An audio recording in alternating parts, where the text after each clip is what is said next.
South Park has always thrived on chaos, and Trapped in the Closet delivers it in spades, tackling Scientology, celebrity egos, and the ever-present allure of a well-polished scam. This episode doesn't just poke the bear, it taunts it, dresses it in a ridiculous costume, and invites Tom Cruise to sulk nearby. Let's dive in.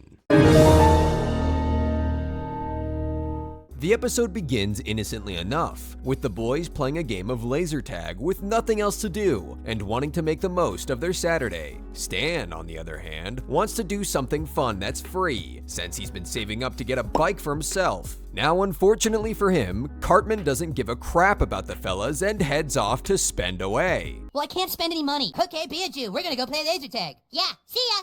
Stuck on his own with nothing to do, Stan angrily decides to just head home. Enter the Scientologists, lurking like hawkers at a bad country fair, offering a free personality test. And really, what's the harm? Free stuff is Stan's favorite price. Hello, would you like to take a personality test? It's fun and it's free. The test isn't your typical which South Park character are ya quiz. Instead, it's a calculated ploy to convince people their lives are a mess, and Scientology is the broom they need to clean it up. Stan, naturally skeptical, and seeing the clear as day posters on the walls, asks if Scientology is a religion. Look, is this a religion? Because my family is like Catholic or something. A question the auditors dodge faster than a politician sidestepping a scandal. What follows is a series of questions that range from nonsensical to weirdly personal. Oh, that's just his thing. What's the Denver Broncos record now? 6-2? 7-2. And by the end of the test, Stan is diagnosed as depressed. Now let's pause for some analysis here. This scene sets up the episode's core satire. Scientology's recruitment process thrives on targeting vulnerabilities, offering a solution to problems that they sometimes invent. It's a commentary on how pseudo-spiritual systems prey on people's insecurities. And here, it's hilariously condensed into a 5-minute sales pitch.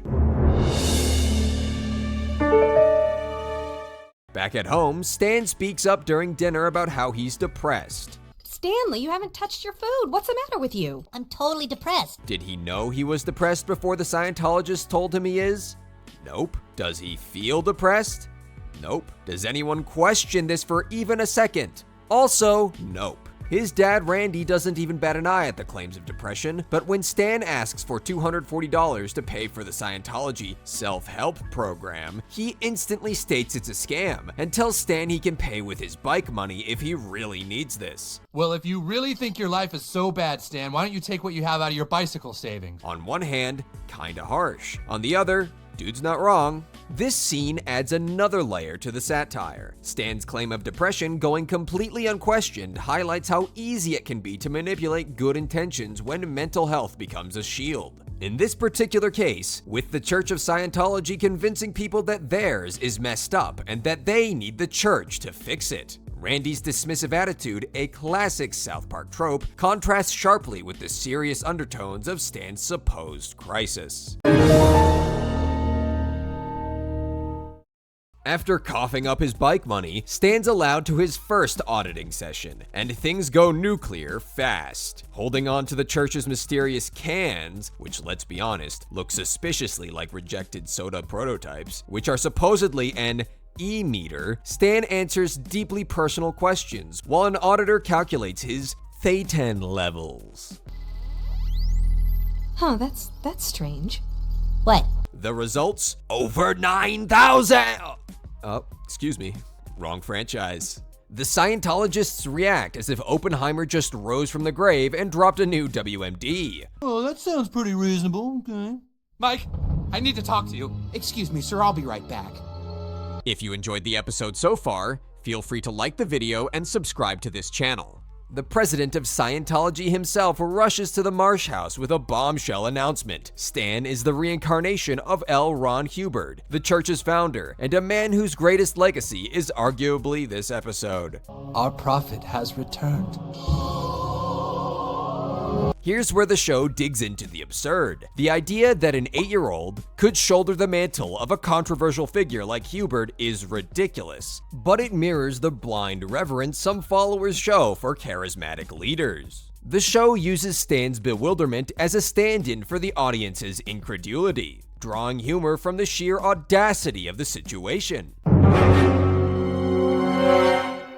While the Scientology quacks tried to convince Stan's family of their claims, Stan is sent up to his room, where he runs into one of the church's biggest supporters, Tom Cruise. Yeah, the Tom Cruise. Utterly giddy at the prospect of meeting the founder of the church he believes saved him, Cruise asks Lord Ron Hubert's reincarnation the real hard-hitting question: what do you think of my movies? Stan's reply, an indifferent "they're all right," sends Cruise spiraling into an existential crisis, because in the world of Tom Cruise, okay is the ultimate insult, especially from his great Lord and Savior. His reaction? Locking himself in Stan's closet, both literally and metaphorically. I'm a failure in the eyes of the prophet!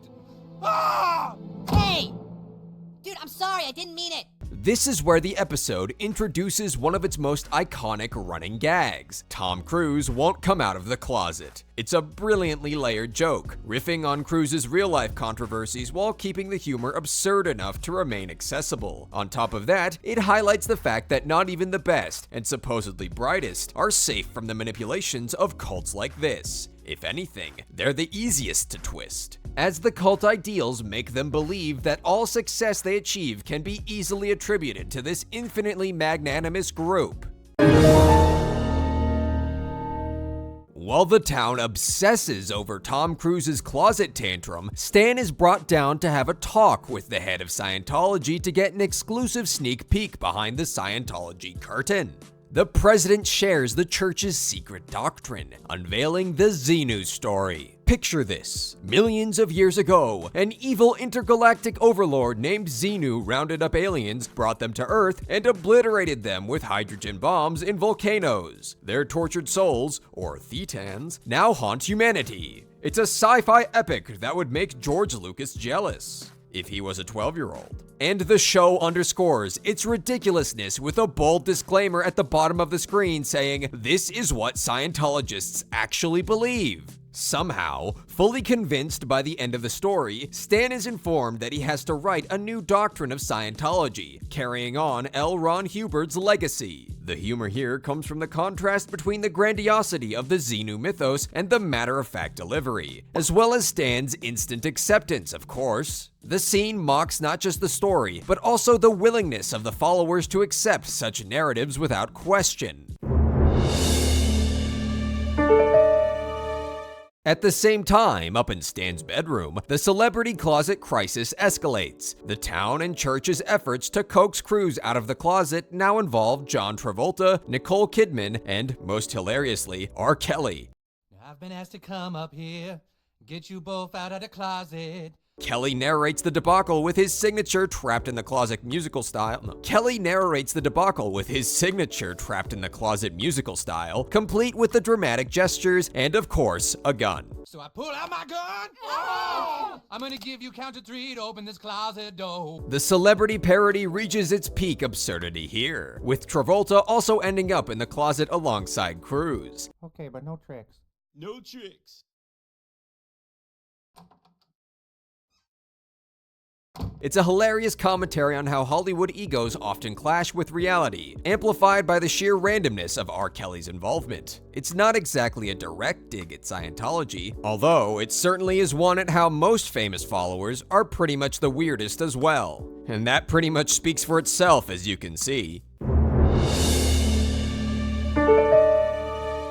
Amid the chaos, Stan's friends finally intervene. Kyle, ever the voice of reason, tries to convince Stan that Scientology is a scam. His arguments fall on deaf ears as Stan, now entrenched in his role as Hubert's successor, defends the church.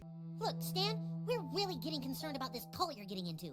Cult? Scientology isn't a cult, Kyle. This moment encaptures the tensions between skepticism and belief, a recurring theme in episodes tackling faith and ideology. Kyle's frustration mirrors the audience's exasperation, while Stan's resilience highlights the seductive power of belonging to something larger than oneself, even when it's patently absurd. Who'd deny that kind of reverence and authority?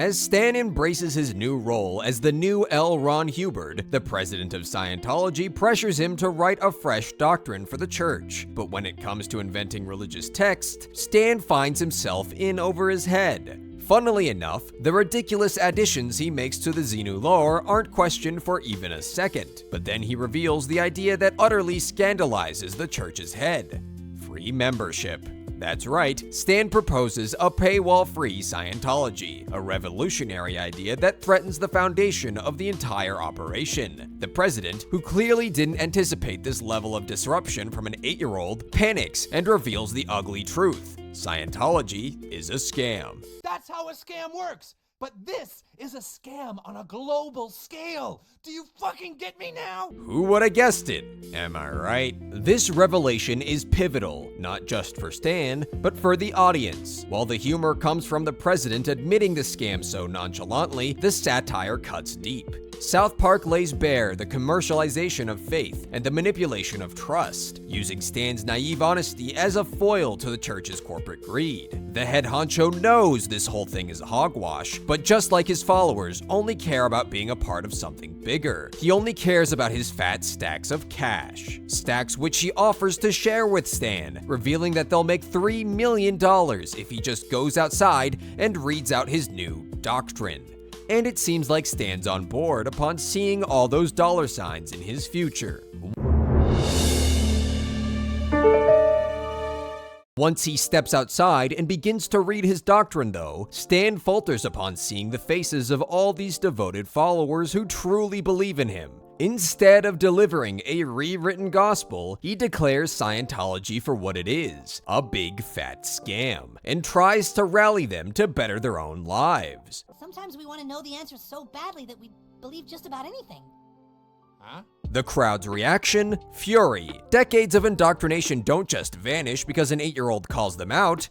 The church's president, also fuming, threatens Stan with a lawsuit, a move so on brand for Scientology, it's practically a reflex. But Stan doesn't back down. In a moment of defiance that feels straight out of a courtroom drama, he yells, "Go ahead, sue me, I dare you." It's a mic drop moment that encapsulates the show's fearless approach to satire. As if the folks gathered outside the house weren't bad enough, good old Tom Cruise finally comes out of the closet only to accuse Stan of making him look stupid. A charge that's, frankly, difficult to dispute given the circumstances. Cruise then delivers one final threat. He'll sue Stan in England, where libel laws notoriously favor the accuser. This subplot adds another layer to the episode's critique of celebrity culture, and specifically its weaponization by the Church of Scientology. By dragging the legal system into his tantrum, Cruise exemplifies the absurd lengths some will go to protect their image. With Cruise, Travolta, and the Scientologists all out for blood, it seems like Stan might face real consequences for his rebellion. But in true South Park fashion, the episode ends on a note of defiance. As the credits roll, all the names are replaced with John Smith and Jane Smith. It's a subtle yet hilarious jab at Scientology's litigious reputation, suggesting the creators anticipated a backlash and prepared accordingly. This creative decision highlights South Park's genius. Rather than apologizing or toning down the satire, the show doubles down, using humor as both a shield and a weapon. It's a masterclass in walking the line between comedy and controversy. At its core, Trapped in the Closet isn't just about Scientology. It's a broader critique of blind faith, exploitation, and the cultural obsession with the celebrity. The episode explores how people can become so entrenched in their beliefs and that they ignore evidence to the contrary. Whether it's devoted Scientologists or Stan's initial resistance to Kyle's skepticism, the show examines the tension between faith and reason. By framing Scientology as a pay-to-play system, the episode critiques the commercialization of spiritual growth. Stan's suggestion to eliminate membership fees serves as a stark contrast to the church's profit-driven motives, highlighting the absurdity of charging for enlightenment. And through the Tom Cruise subplot, the episode lampoons the fragile egos of public figures who demand unconditional admiration by refusing to come out of the closet. Cruise becomes a literal embodiment of self-imposed isolation, unable to face criticism head-on. This episode uses South Park's trademark irreverence to shine light on the bizarre and sometimes dangerous ways people seek meaning, control, or, let's be real, money. And it's not just about calling out a single group or belief system either, although that is mostly what it's about.